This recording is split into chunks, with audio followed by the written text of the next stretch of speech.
Welcome to What's New. This is our monthly podcast just to talk about what's new. Happy New Year. Thank you. It's good to be in this year. I'm feeling a lot better than I did a year ago. You're running into the new year, it looks like. I'm running into the new year. Well, I just got back from family vacation, and so I'm trying to start the year by practicing self-care. Cheers. So, thank you. Here's to that. And I'm drinking a beer. And that lasted 3 days. And that lasted 35 minutes. Okay, let's go straight to the point. 3 questions we're going to talk about. One, give us a quick year in review 2023. Tell me what highlights, lowlights, things that we need to know about. I think that the story of 2023 is that it was the comeback from 2022. 2022, if you remember, it was a pretty rough year. It was the tail end of COVID. Yep. It was recovery from Ida.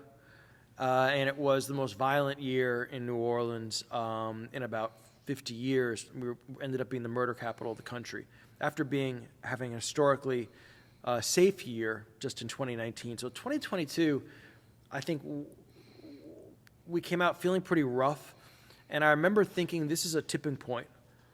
Either we're going to all come together as a community and pull ourselves out of this tailspin, or we're going down. And I think the good news is that... Let me ask you before that, though. COVID, everybody went through around the country. So that Ida was tough. Mm-hmm. I don't know if we really have digested how bad that was for our community, that double whammy. Yeah. Have you seen, have people realized how much that really impacted our psyche? Well, I think what impacted our psyche with Ida was just how long the recovery took and how it exposed our fragilities, our public and private fragilities. The fact that we were so long without streetlights that were functioning, power. Some of the communities outside of New Orleans, like in St. Charles, that got so devastated. So I just think there was this accumulation of impacts, and it was the penultimate straw. The final straw was really crime. Yeah. So that's how we start. We're coming out 2022 pretty beat up.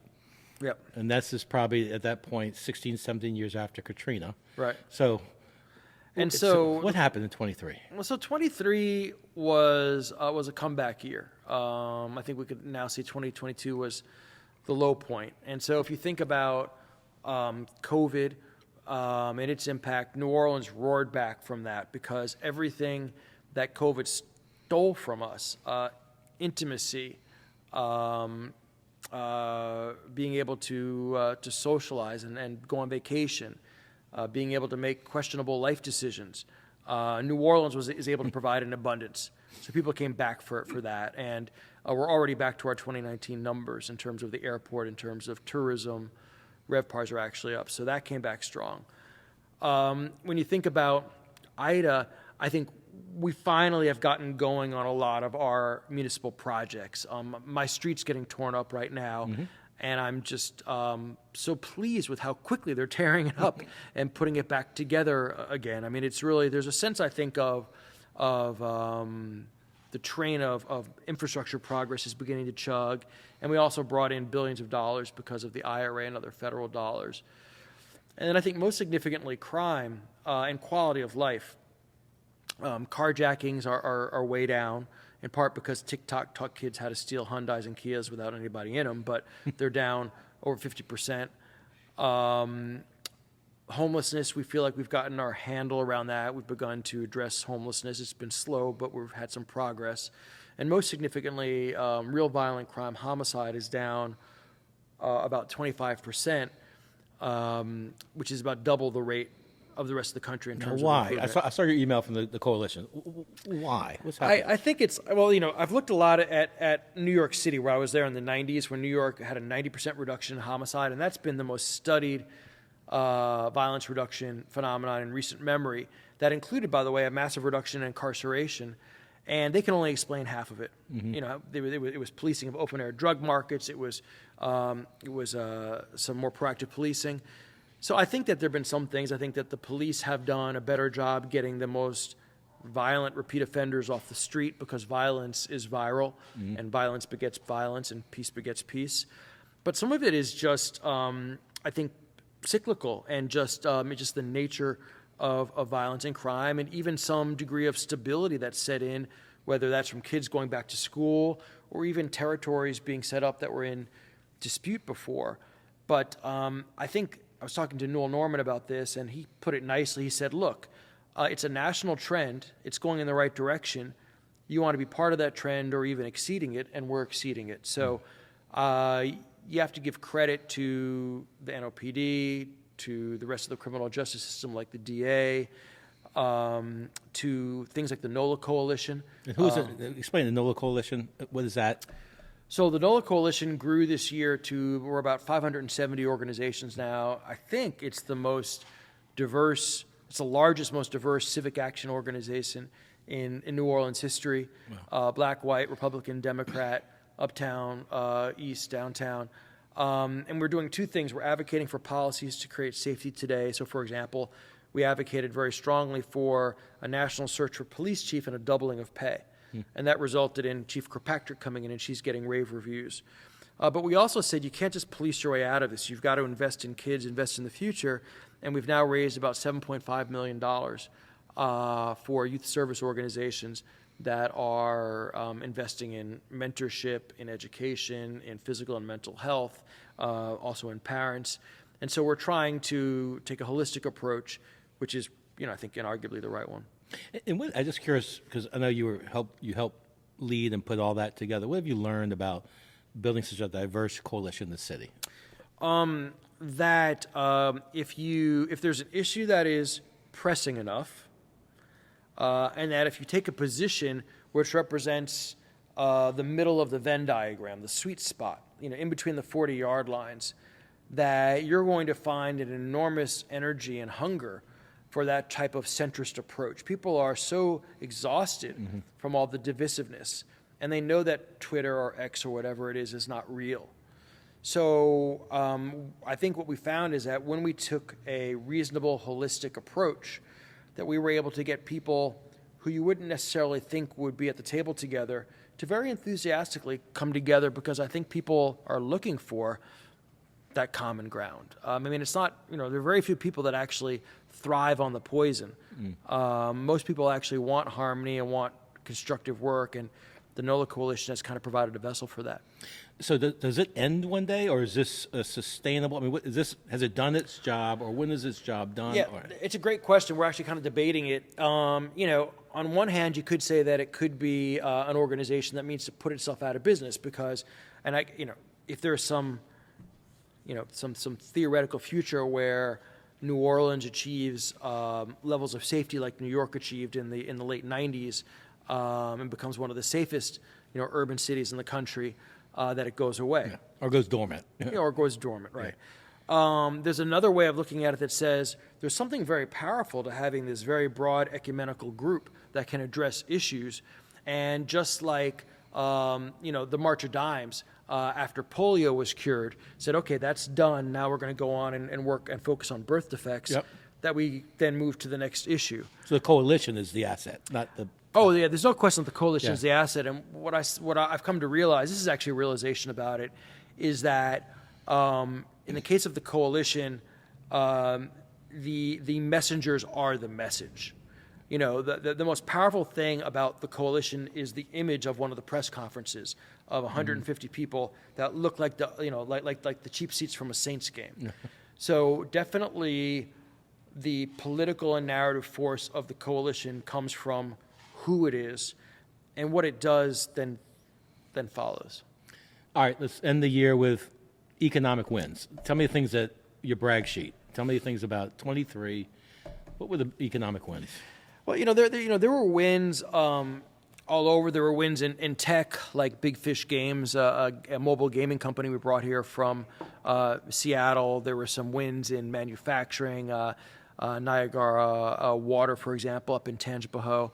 But probably the one that I'm most excited about is a $4.5 billion project called St. Charles Clean Fuels in St. Charles, which is has a Danish organization, Copenhagen Infrastructure Partners, as one of the investors, and they're going to be making sustainable aviation fuel. I think it's coming from, I think it's biofuel that they're making, but I'm not sure about that. But I'll let you know. 4.5 billion. 4.5 billion, being a big project, going to be making aviation fuel out of blue ammonia. And that is part of what I think is one of the most encouraging things about this year, is that we saw enormous momentum around this idea that Louisiana can be the leading all-of-the-above clean energy state of the future for the country and the world. Now, what do you mean by that? So I'll break that down. Okay. We've always been an energy state. You know, the reason why the Saints are black and gold is they were founded by an oil man, and oil is black gold. We're going to still be a fossil fuel state. But we're also going to be other energy sources, and we're going to do all of it cleaner. So I'll give you specific examples all the way through. So in terms of traditional oil exploration, we have companies like Louisiana LLOG Log out of Covington that has a new asset in the middle of the Gulf where they repurposed an old oil well and are using it for a new site that's saving about 70% in terms of carbon impact because it's recycling the steel from the old oil rig. What's happening in natural gas is not only creating hundreds of jobs and billions of investment down in Plaquemines, the Venture Global facility, but the natural gas that's coming out of Louisiana, we process the majority of the country's natural gas, is one, allowing Europe, places like France and Germany, to take themselves off of Russian oil, but it's also allowing places like China to use natural gas instead of coal. So there's a very real environmental impact. And then you get into the more classic renewables. We're becoming the leading manufacturer and servicer for offshore wind in the country. We won a $75 million grant for green hydrogen, and that's hydrogen not as a fuel source, but as a feedstock for making things like fertilizer. You make the hydrogen out of water instead of making it out of natural gas. We just announced in Jefferson Parish, we're going to have the first manufacturing facility for electric vehicle batteries. We have a solar farm where it's going to be manufacturing solar panels in St. Mary Parish. We have biofuel facilities like the one in St. Charles Parish that I announced and that I mentioned. And so what this means is that we're going to be using our expertise and our assets and our attitudes about energy to continue to lead in terms of providing security for the country and the world, energy security. But now we're going to do it in a way that is more responsible for the environment all the way across. And then the announcement that just came down last week, is that we now have primacy to approve what's called Class 6 wells, which are wells for carbon capture. And I think we have something like $80 or $90 billion worth of potential carbon capture projects, which is the way that the UN and the Biden administration and the governor think we're going to be able to still have fossil fuels because we need them for now, but do it in a way that dramatically reduces the impact of carbon that escapes into the environment. I don't know if I remember hearing so much conversation about regional economic development. What you're talking about is a tight regional. It's South Louisiana. I mean, are you seeing that coming together? Is that collaboration more than it's ever been, or is that? It's just been a long time coming. I mean, for our application for the hydrogen grant, the Build Back Better grant, we had 25 members from here out to Lake Charles, including LSU, including UL Lafayette, including Nichols State. And so I think it's just the basis of 15 years of trust in Washington Mardi Gras all coming together. Before we go into 24, last thing. Sorry, I just threw up my mouth a little bit at Washington Mardi Gras. The startup ecosystem, innovation, what are you thinking? I feel, Tim, you talk about how there's another wave that's coming, and I think that's probably right. We had the big $2 billion of exits. That was in 2019. Yeah, is that right? Right before COVID. Yeah, 2019, right before COVID. Then things went fallow. There's been a lot of money sitting on the sideline. I think it feels like it's time for another surge. The companies that I've been following have been doing well now.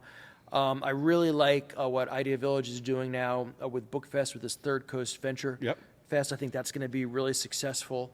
And so, I think And even the approach of the new administration, one of the things that we've said to the new administration is that we need an Office of Entrepreneurship at the state level. Is that right? That does something like the equivalent of like what the Ben Franklin Fund does for Pennsylvania, Yep. right? Or what's the one in Tennessee, Venture? Innovation, Yeah. national innovation, innovation. Something like that, yeah. Innovation. But National- state-funded network Focusing network on funding, coordinating, legislating, all in a way to support the startup ecosystem. Yep. Okay, good. I think there's another wave. I think it's already begun. I think with adding new capital coming into the market. Yep. And you have the next round of companies. That's going to be fun. Yep. All right. We're here today to talk about 24. Yep. Yeah, we're going to give you the soothsayer. You've got your crystal ball. Michael Hecht's top 3 predictions for 2024. Top 3 predictions. All right. So, I think at the local level, I do think it's going to be the year that we really become branded as the leading all of the above clean energy transition nexus for the country. I think that's going to be our economic story of the year because there's such a proliferation of projects in that. I also think it's going to be the year. So that's number one. That's number one? That's number one. Okay, so number one. Number one is Greater New Orleans leads the nation in our all of the above clean energy future. Okay, check. Okay. Check. Number 2, I think at the state level, it's going to be a very productive year. I think there's a lot of energy around the Landry administration. He's bringing in a lot of young talent. And so I think that if you would characterize the current administration as one that really stabilized Louisiana and put us back on firm financial footing, I think you're going to see a Landry administration that's going to very aggressively be looking at those things to encourage people to come back to Louisiana, encourage population growth, which is going to be economic factors, which is going to be tax factors, is going to be things like insurance. So I think we're going to see a very active administration and one that's able to be active because there has not been in my memory, including first-term Jindal, a governor that had such hegemonic control over Baton Rouge. I mean, over the legislature. So they can go through the budget and get the budget done. They are driving the car. They're going to own the future. And the third one is before that. What would be things that we could be looking for coming out of that budget that would excite you most? One would be so we went to London recently to meet with Lloyd's and other insurance companies to talk about this property insurance disaster that we're seeing here in the country and particularly in Louisiana, where, for example, Citizens in New Orleans went up 83%. Last year. And what they told us in Lloyd's was really interesting. The head of research said, we're not climate deniers, but we're not afraid of hurricanes. We insure all through the Caribbean. What we're afraid of is politicians and lawyers. So if you go and fix that, then you're going to have a lot more activity and a lot lower rates in Louisiana. And so I think you're going to see... That's a big statement. Mm-hmm, yeah. And I think she said, don't say anything. Don't tell people this, so don't tell anybody. But so I think you're going to see a lot of reform coming out, like Florida recently did, to try to make Louisiana more a fair playing field for insurance companies, which will encourage them to come back in. I think that's going to moderate insurance costs, along with inflation coming down, which will naturally moderate insurance costs as well. And I think the focus on the French Quarter. Do you think that? Yeah. So we talked a lot about public safety in the French Quarter. I think I wasn't here for it, but apparently, were any of you guys here for the Sugar Bowl? Apparently the French Quarter was like on lock. I mean, apparently it was really, really clean, felt really safe. You're going to see Troop N here. You're going to see collaboration between the governor, the district attorney, and the attorney general's office. So I think that public safety is going to get a real boost from this governor as well. Okay. Number 3. Number 3 is I think that this is going to be there's going to be a lot of uncertainty and risks and volatility at the national and international level. The 2024 election is less than a year away, and I still don't think we actually know who we're going to be voting for president. A ton of uncertainty still in Ukraine, how that's going to go.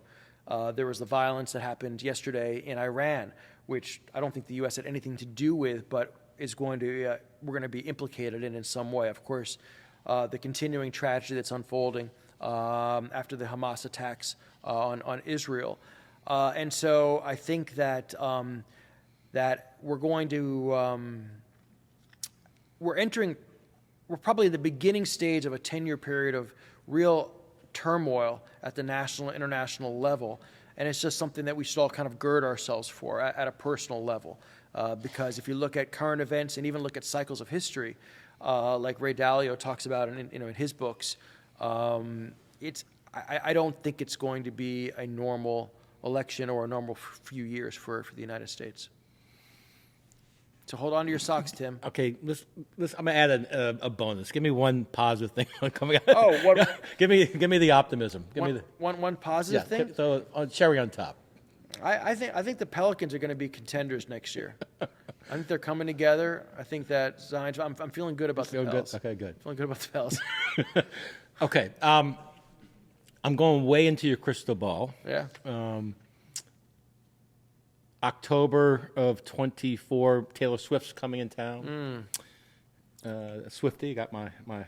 Do you have it? I got my karma, yeah. Nice. February of 25 is the Super Bowl. March is Mardi Gras. And then you have Entrepreneur Week, you have Book Fest, French Quarter Fest, Jazz Fest. That's 8 months of global sort of attention to the city. Right. What's the narrative? Tell me, coming out of this. Yeah. Now, the narrative, the New York Times running a headline. So What's the headline of our city after all of that? Write me the headline of the narrative of the city coming out of 8 months of global attention. I think there is a defensive narrative and then an offensive narrative, or a proactive narrative. The defensive one that we talked with the governor about and his team about is that we need to use the Super Bowl as a forcing function to fix up the infrastructure and ensure the public safety of New Orleans. If you think about the last Super Bowl, we were working on this years before. I think we're a little bit late to it right now, but I think that this governor understands it's almost an excuse to kind of do things that we wouldn't necessarily do normally, because when all the world's eyes are upon us, we have to be looking good. So I think there's going to be a chance to clean things up in the best sense of the word. On the more proactive side, what we intend is that the narrative that's going to come out of the Super Bowl is going to be about the economic diversification of Louisiana, this clean energy leadership, the new port that's being built, the fact that we're top 10 in the country for women and African Americans in tech jobs, what's happening in neuroscience, and what's happening in our food industry, what's happening with our urban water plan, so that, it's not just about somebody getting flashed on Bourbon Street, right? Which is just kind of this narrative which is so frustrating because it's so persistent. This idea that our brand equities are food, music, and Mardi Gras, and not necessarily in a sophisticated way, is so deeply ingrained in the global psyche, and we're loved for it, but we're not necessarily respected for it. So we're going to try very hard, as we did with the last Super Bowl, kind of telling the post-Katrina narrative, to create a narrative that is much broader than just the first four blocks of Bourbon Street. And I'm going to end it with yesterday we had a bunch of 30-somethings here. Yep. And sort of asked that question. And, you think about the last 20 years. I know the Gino Inc. Luncheons this week. Yep. You've been around for 20 years. And one might argue that the city's in much better shape 20 years now than 20 years ago. So the work of the leadership has done a good job. They're leaving it in better hands, but it's really up to the 40-somethings now to get active. So if you were to end it and say a message to the 30, the 45, the 50-year-olds, here are all these assets. Here's everything. What would you want to tell them right now? Because the future of the city is really in their hands, looking out the next 20 years. I'd say a couple of things. People matter and leadership matters, obviously, but people and leadership come and go. The things that I think really matter are structure and culture. And so I would encourage our young leaders to think about what are the structural changes that can be made that will change behavior. There's discussion now, for example, about what's the right way. There was a column the other day written by former Mayor Bartholomew and the assessor, Errol Williams, about should we consider a city manager form of government, for example, right? It's a structural change. What do you think of that? I think it's interesting. I think that that currently what's asked of a mayor, which is to kiss babies, lead the narrative, and make the trains run on time, it's a lot to ask of any one person. Yep. Right? And the city manager form of government is one that has a lot of successful. It is empirically the more successful model around the country. Most of the Texas cities have a city manager, form of government. Charlotte has a city manager form of government, for example. So structure matters. So think about structural change, systemic change. The other thing, which is even deeper, is something that I give you a lot of credit for in Idea Village, is changing culture. Because culture really drives behavior, because culture drives the way people feel valued and get rewarded, the way they perceive their self-worth. Idea Village, with you and the lower group folks, changed the culture around entrepreneurship, made it sexy, made it prestigious. And so I would encourage people to think about how you change the culture of the city and the state in terms of what we value, what's prestigious. We should value excellence. We should be best in class. We should reward education. Imagine the day where LSU, not being in the top 20 in terms of research is as big of a deal as not being in the top 20 in terms, of football. Yeah. Right?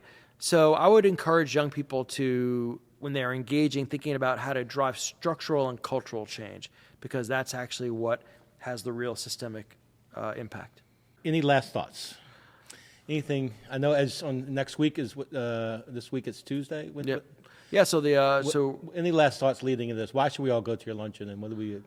Well, the luncheon has kind of three functions, and I think that's why people enjoy it. One, it's a networking event, and that's more important than ever coming out of COVID. It's really nice. One of the things that has really been enjoyable about all of these reunions is that it has a bit of a kind of a high school or college reunion feel to it. You see all your old friends are a little grayer, they put a few pounds on, but you still recognize them from their eyes, right? And so, so one is the networking. The second is that it's a chance for us to reflect on our successes, and one of the things we're going to talk about at this meeting is that 2023 was a pretty good year. 2022 is pretty damn rough. Yeah. 2023 was a comeback year, and we should feel good about that. And then the last thing is we talk about what are the themes going forward. What's the vision for the next year? And I think that helps kind of create maybe not a North Star, but at least a sense of direction for the beginning, for the coming year. So for those three reasons, I would encourage people to come. We just moved to a bigger room so we can accommodate more people. So there might be a few tickets left if folks want to go onto the GNOA website. And what is it? When is it? It's Friday the 12th. Friday the 12th. Yeah, at the Hyatt. At the Hyatt. Yeah, at the Hyatt. All right. Yeah, and we finally ditched the duck. We're going back to chicken. For years, I tried to fool no people. duck, yeah. Tried to fool people and pretend the duck was really succulent chicken. And then last year, somebody was like, "I think something's wrong with your chicken." All right. So thank you for the update for 23. Thank you. We've got 3 things for 24. We're going to hold you to that. Yep.